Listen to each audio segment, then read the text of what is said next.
আজ আমি পেঁপে দিয়ে পনির বানিয়ে দেখাবো। তার জন্য পেঁপে একটা গোটা পেঁপে নিয়েছি 500 গ্রামের। সেই পেঁপেটাকে কেটে ছুলে নিয়েছি এবং ছোটো ছোটো পিস করে নিয়েছি। আর পেঁপেটাকে আমি আগেই কাটার আগে ধুয়ে নিয়েছিলাম, ধুয়ে তারপর এভাবে পিস করেছি। আপনারাও আগে ধুয়ে নেবেন, তারপরেই করবেন। আর এই মিক্সির জারে আমি দিয়ে পেঁপেটাকে আমি একদম মিহিভাবে পেস্ট করে নেব।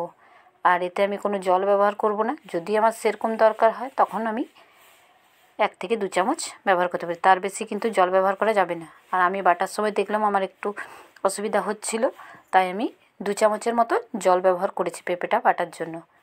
এবার বাটিতে নিয়ে নিয়েছি, পরিমাণ মতো নুন দিলাম। দেখুন এইভাবে একদম মিহিভাবে বাটতে হবে। একটু নুন দিলাম। এরপর আমি 2 চামচের মতো ময়দা দিচ্ছি। এই যে 2 চামচের মতো ময়দা দিলাম। গুঁড়ো দুধ দিচ্ছি,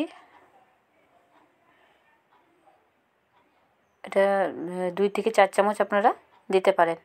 এটা দিলে ভালো হয়, পেঁপের গন্ধটা সেরকম আসে না। আর গুঁড়ো দুধের গন্ধটা ভালো ওঠে পনিরটাতে। এভাবে এবারে আমি মিশ্রণটা ভালোভাবে মিশিয়ে নিলাম। এরপর আমি চালের গুঁড়ো দেব।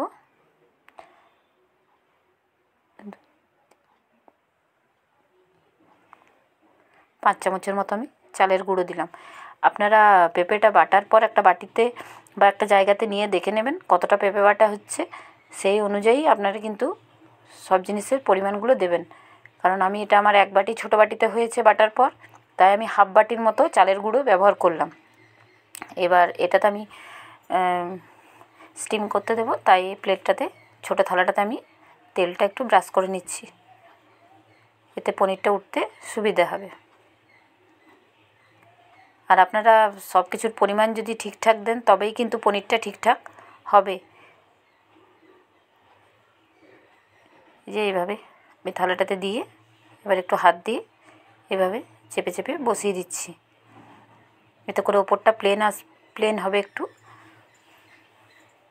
এভাবে বসিয়ে দিয়ে ততক্ষণ কড়াই আমি জল গরম হতে দিয়ে দিয়েছি, একটা স্ট্যান্ড বসিয়ে এভাবে দিয়ে দিলাম। দিয়ে এবার কড়াইয়ের মধ্যে বসিয়ে ঢাকা দিয়ে দিচ্ছি, দিয়ে আমি 15 মিনিটের জন্য রেখে দিচ্ছি। 15 মিনিটের মধ্যে এটা হয়ে যাবে। এই যে 15 মিনিট রাখার পর আমি বের করে দেখাচ্ছি, হয়ে গেছে আমার। তবে 15 মিনিট পর আপনারা সঙ্গে সঙ্গে পনিরটা তুলে কাটার চেষ্টা করবেন না, তাতে কাটাও যাবে না। আর যতক্ষণ না ঠান্ডা হয়, পুরোপুরি ঠান্ডা হওয়ার পর তবেই কিন্তু পনিরটা এভাবে শক্ত হবে, তাছাড়া করে আপনার নষ্ট হয়ে যাবে ওর সঙ্গে সঙ্গে যদি উঠিয়ে নেন। এভাবে আমি ঠান্ডা করে নিলাম, একটু কেটে দেখাচ্ছি আপনাদেরকে। কেটে নিচ্ছি পনিরটা।